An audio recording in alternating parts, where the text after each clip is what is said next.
Berserk Boy combines some fast-paced 2D platforming with challenging gameplay. In many ways, it's like combining Sonic with Megaman, and if that sounds appealing, you are in the right place to find out exactly how. Is it about to go berserk? Let's find out. A massive thanks to the publisher for the review copy, and like always, if you like what you see, subscribe because it's free.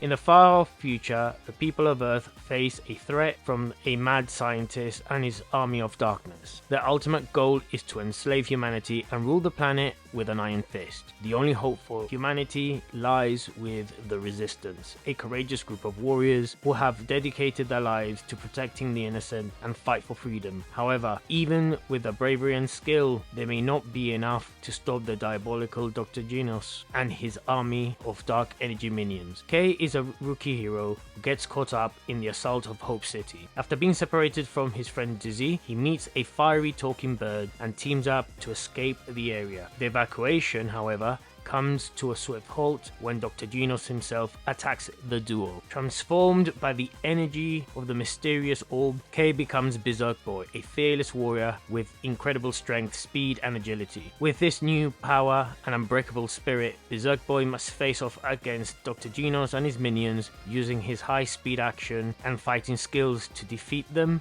and save the world from destruction. But the path to victory is not an easy one, and he joins forces with the Resistance to defeat Dr. Genos and find Dizzy.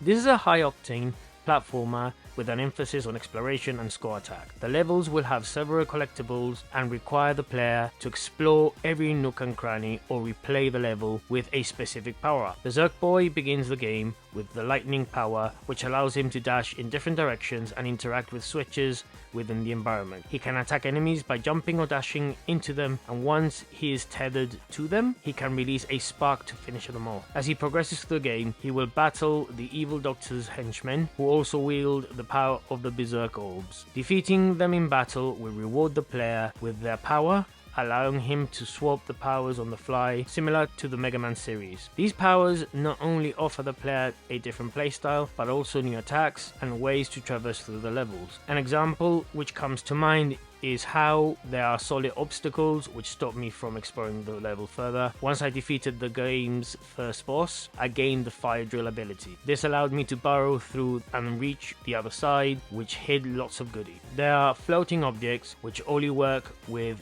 the right ability, such as the Ice Kunai. These are some of the scenarios I encountered throughout my playthrough, and similar to many Metroidvanias, it encourages the player to revisit the level with the right ability. Levels are full of collectibles such as the blue power orbs. These are needed to keep the player's ability tank full and doubles as an upgrade currency at the base. With the right amount, each ability can be further enhanced. These are pricey and it can take a lot of grinding to obtain the right amount, but the game is meant to be played numerous times. There are 4 teleporters within the level which also act as respawn points when you die. These make exploring a level a lot easier since you can teleport to different areas. They also bank any collectibles you find. Then there are the Berserk medals in the levels, and these are well hidden. Their purpose is revealed once you finish the game. Needless to say, they are very important, so keep your eyes peeled. Also, note that you must reach a teleporter to send the Berserk medal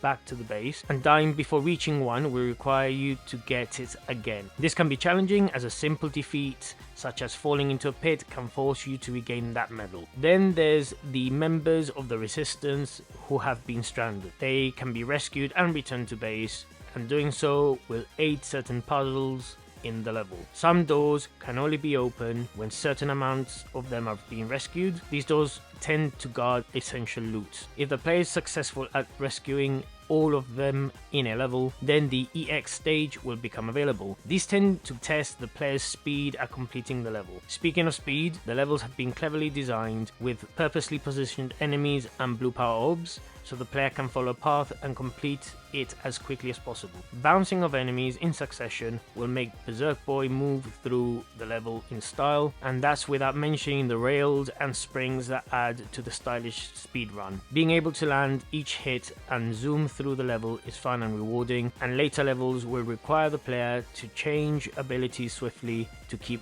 the momentum up. There is a grading system at the end of the level, and I feel that this game could have possibly benefited from an online scoreboard. Combat is fun and thrilling, with different ways to defeat your enemies. The Ice Kunai's power, for example, focuses on range attacks and speed, whilst the air power dons Berserk Boy with a repelling shield and the ability to fly. Some enemies can only be defeated with specific weapons, so experimentation is advised. There is also a Berserk meter, which allows him to release a special attack, although this needs charging up first by collecting yellow orbs dropped by enemies. Towards the end of the level, there will be a boss that must be defeated. Most are reskinned versions of previous encounters. The real challenge came from fighting Dr. Gina's henchmen at the end of the 3rd level. This is akin to the boss battles in Megaman, although I did not notice the need for a specific weapon to defeat them like in that series. The gameplay is far more linear here. Gameplay overall can be pretty challenging, but the developers have included an accessible mode that makes the player immortal.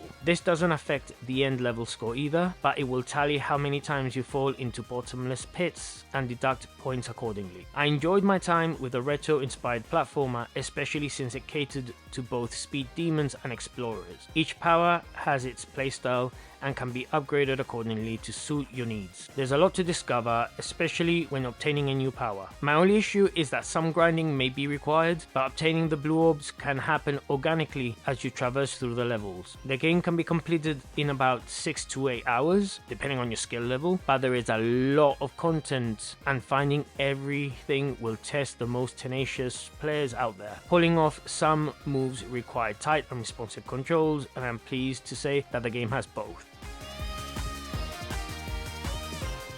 The game has some vivid pixelated visuals to resemble the retro 2D platformers. Each area is themed after an element and they are distinguishable from each other. There are plenty of enemies, although you feel like you encounter the same ones again and again, and it's only within the end game that they really vary. The special effects are animated beautifully and add to the speed and power of Berserk Boy's every move. I'm not particularly keen on every character having a massive Dragon Ball Goku hairstyle, but that's my personal choice. Some pixelated pictures appear during important story segments that make the game feel like an interactive comic. The texts are easy to read and there are no frame drops during my playthrough. Cheese Lopez, music composer of Sonic Mania and Teenage Mutant Ninja Turtles Shredder's Revenge, adds his bombastic songs to this game and it elevates the experience. Dashing through the level whilst listening to its soundtrack invigorated and promoted my dexterity and speed. The game needs to be played with the sound on at all times. At least that's what I recommend. The game has some voice acting, which can be a tad repetitive after a while, as it mainly comes from Berserk Boy himself after he performs a move. There's only so many times you can hear him utter the same words and again. But the other characters are also voiced and they do a pretty good job. I think they've nailed the visuals pretty well, and it is reminiscent of the Super Nintendo era.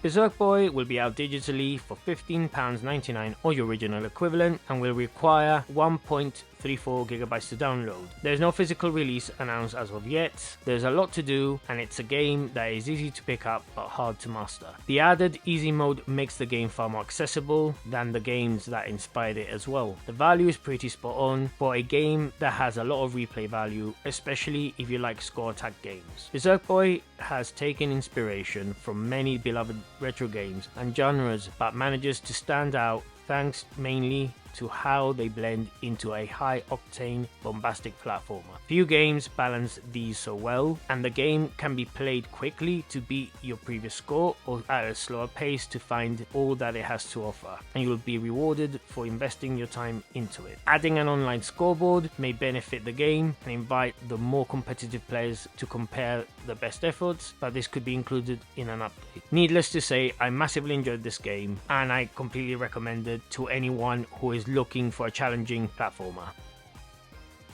We give Berserk Boy a 9 out of 10. Thank you so much for watching, everyone. Let me know what you think. Have you been waiting for this game to come out? Do you agree with my thoughts? Are you a fan of 2D platformers, especially when they're inspired by old games? Let me know in the comment section down below. As always, if you like, please subscribe and like. A massive thanks to everyone who's watched the channel so far and really helped us get to over 800 subscribers. It means the world to me, so thank you very much.